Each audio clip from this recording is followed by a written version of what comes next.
Volleyball ఆడడానికి time ఉంటుంది, అలాగే కబడ్డీలు ఆడడానికి టైం ఉంటుంది. కానీ తన సొంత నియోజకవర్గంలో ఇంత దారుణమైన సంఘటన జరిగినా కూడా కనీసం వెళ్ళి ఆ కుటుంబానికి ధైర్యం చెప్పడానికి కానీ ఇలాంటి సంఘటన తర్వాత గాయపరిచి ఇప్పుడు నిజం చెప్పు అంటూ కొట్టడం జరిగింది.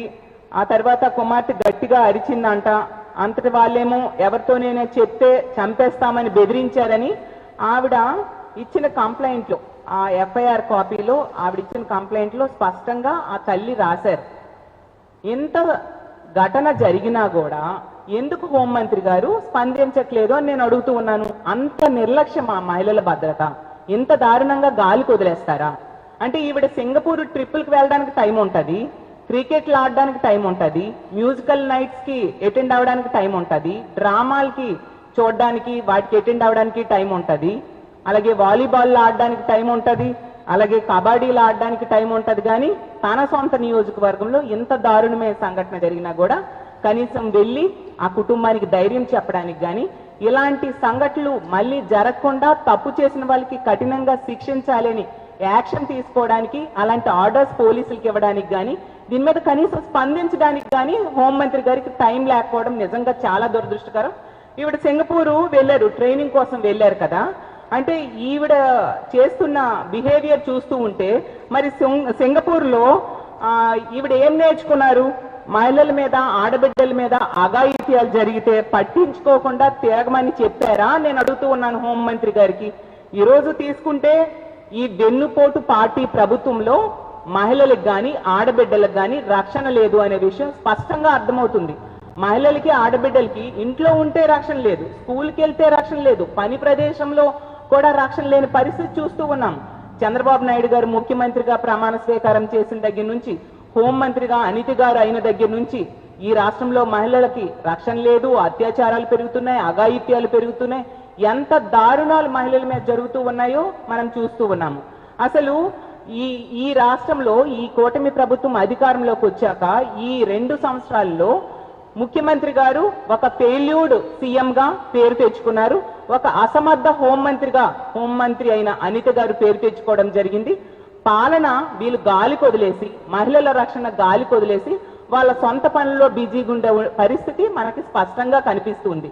ఇదేదో నేను చెప్పడం కాదు, ప్రభుత్వము తమ సొంత సర్వేలోనే ఈ విషయం ప్రజలే చెప్పిన విషయం మనం చూడొచ్చు. ఎందుకంటే మన కలెక్టర్స్ కాన్ఫరెన్స్ జరిగింది, అందులో 21 జిల్లాల్లో మహిళల మీద జరుగుతున్న నేరాలు విపరీతంగా పెరిగిపోయాయని, ప్రజలు అసంతృప్తితో ఉన్నారని ఆ సర్వే రిపోర్ట్లో తేలిందనే విషయం కలెక్టర్ కాన్ఫరెన్స్ లో తెలిసింది. అంటే మీ సొంత సర్వేలోనే ప్రజలు మిమ్మల్ని అసహించుకుంటున్నారు, మీ మీద అసంతృప్తితో ఉన్నారు, మహిళల భద్రత గాలికి వదిలేశారు అనే విషయం స్పష్టమైంది. నిజంగా ఇది సిగ్గు చేయటని తెలియజేస్తూ ఉన్నాను. ఎంత దారుణం అంటే ఈ కూటమి ప్రభుత్వం అధికారంలోకి వచ్చాక ఈ హోంమంత్రి గారు చాలాసార్లు చెప్పారు, గంజాయిని మేము 100 రోజుల్లో రూపుమాపుతామని. మొన్న కూడా చెప్పారు గంజాయి అసలు ఈ రాష్ట్రంలో లేదంట. ఆవిడ ఆ మాట చెప్పి 24 గంటలు కూడా కాలేదు, ముఖ్యమంత్రి గారి సొంత జిల్లాలో మదనపల్లిలో ఒక బాలిక మీద అత్యాచారం జరిగి హత్య చేయడం జరిగింది. ముఖ్యమంత్రి సొంత జిల్లాలో ఇలా జరిగిన హోంమంత్రి ఒక మహిళ ఉండి కూడా వెళ్ళి అక్కడ పరామర్శ చేయని దురదృష్టకరమైన పరిస్థితులు ఈ రాష్ట్రంలో ఉన్నాయి. ఆ తర్వాత చూసుకుంటే శ్రీకాకుళంలో మనం చూసాం, ఒక గిరిజన్ మైనర్ బాలికపై అత్యాచారం జరిగింది. ఈ హోంమంత్రి గారు ఎక్కడా కూడా స్పందించట్లేదు. అంటే ఎంత నిర్లక్ష్యమా నేను అడుగుతూ ఉన్నాను. ఎంత దారుణం అంటే అసలు ఈ రాష్ట్రంలో ప్రభుత్వం ఉందా, పోలీస్ వ్యవస్థ ఉందా అర్థం కాని పరిస్థితి. ఎందుకంటే ఇలా పాయకరావుపేట సంఘటన, హోంమంత్రి గారి సొంత నియోజకవర్గంలో జరిగిన సంఘటన, ఇలాంటి ఘటన చూసాం. తర్వాత మొన్ననే మన విశాఖపట్నంలో ఒక మహిళను ఎంత దారుణంగా ఒక వ్యక్తి చంపేసి సగం పార్ట్స్ ని ఫ్రిడ్జ్ లో పెట్టాడు, సగం పార్ట్ ని బయటికి పడేశాడు. అంటే మహిళల రక్షణ ఎంత దారుణంగా ఉందో ఈ కూటమి పాలనలో మనకు అర్థమవుతుంది. అలాగే నిన్న విజయవాడలో చూస్తే యువకులు ఎంత దారుణంగా అంటే సినిమాల్లో గ్యాంగ్ వార్ తరహాలో జీపులతో గుద్దుకుంటూ బేభత్సం సృష్టించారు విజయవాడలో. మరి ఈ పోలీసులు ప్రభుత్వం ఏం చేస్తుంది అని నేను అడుగుతున్నాను. అదే విజయవాడలో గంజాయి బ్యాచ్, బ్లేడ్ బ్యాచ్లు కలిపి మొన్ననే గత కొద్ది రోజుల క్రితం ఎంత ఘోరంగా ర్యాలీలు తీశారు. మరి ఈ పోలీస్ వ్యవస్థ ప్రభుత్వం ఏం చేస్తుందో అర్థం కావట్లేదు. ఇదే హోం మంత్రి ఇన్ఛార్జిగా ఉన్న విజయనగరంలో తీసుకుంటే గంజాయి బ్యాచ్ ఒక అంతిమ యాత్రలో ఎలాంటి బేభత్సం సృష్టించారో మనందరము చూసాము. మరి దీన్ని బట్టి అర్థమవుతుంది కదా, ఈవిడ ఒక అసమర్థ హోం మంత్రి, అలాగే ముఖ్యమంత్రి గారు కూడా ఒక ఫెయిల్యూర్డ్ ముఖ్యమంత్రి అనే విషయం మనకు అర్థమవుతుంది. శాంతి భద్రతలు కంట్రోల్ చేయలేని మీరు, మీలాంటి ప్రభుత్వము ఉంటే ఏంటి, ఉండకపోతే ఏంటి అని నేను అడుగుతూ ఉన్నాను. అసలు ఎంత దారుణం అంటే ఈ ప్రభుత్వం సర్వేలో ఈ విధంగా రావడమే కాకుండా మొన్న ఎన్సీఆర్బి రిపోర్ట్ వచ్చింది 2024వ సంవత్సరం కోసం. ఆ సంవత్సరంలో తీసుకుంటే కేవలం 3 నెలలే మా ప్రభుత్వం అధికారంలో ఉంది, మిగతా 9 నెలలు ఎలక్షన్ కమిషన్ అలాగే ఈ కూటమి ప్రభుత్వం అధికారంలో ఉండడం మనందరము చూసాం. అందులోనంట ఎంత దారుణంగా నేరాలు జరిగాయి అనేది చెప్పడం జరిగింది. ఎందుకంటే హింసాత్మక నేరాల్లో నంబర్ 1 స్థానంలో మన ఆంధ్రప్రదేశ్ రాష్ట్రం ఉంది. మహిళలపై జరిగిన అఘాయిత్యాల్లో నంబర్ 1 స్థానంలో ఉంది. ఉమెన్ ట్రాఫికింగ్ లో నంబర్ 3 స్థానంలో ఉంది. అలాగే ఫేక్ న్యూస్లు స్ప్రెడ్ చేయడంలో కూడా ఆంధ్రప్రదేశ్ రాష్ట్రం నంబర్ 1 స్థానంలో ఉంది. అసలు ఫేక్ న్యూస్లు స్ప్రెడ్ చేయడంలో ఈ Telugu Desam party, yellow media, ITDP అనేది మొట్టమొదటి స్థానంలో ఉంటాయని రాష్ట్ర ప్రజలందరికీ కూడా తెలుసు. తెలుగుదేశం పార్టీ వాళ్ళైతే ఐటీడీపీ వాళ్ళు లేచిన వెంటనే బ్రష్ కూడా చేసుకుంటారో లేదో తెలియదు, కానీ ఫేక్ న్యూస్లు మాత్రం స్ప్రెడ్ చేయడంలో చాలా ముందుంటారు, చాలా స్పీడ్ గా ఉంటారనే విషయం ఈ రాష్ట్ర ప్రజలందరికీ కూడా తెలుసు. అలాగే ఈ రాష్ట్రంలో మద్యం ఏరులై పారుతూ ఉండే పరిస్థితి, అలాగే గంజాయి ఎక్కడ చూస్తే అక్కడ గంజాయి విచ్చలవిడిగా దొరుకుతూ ఉంది.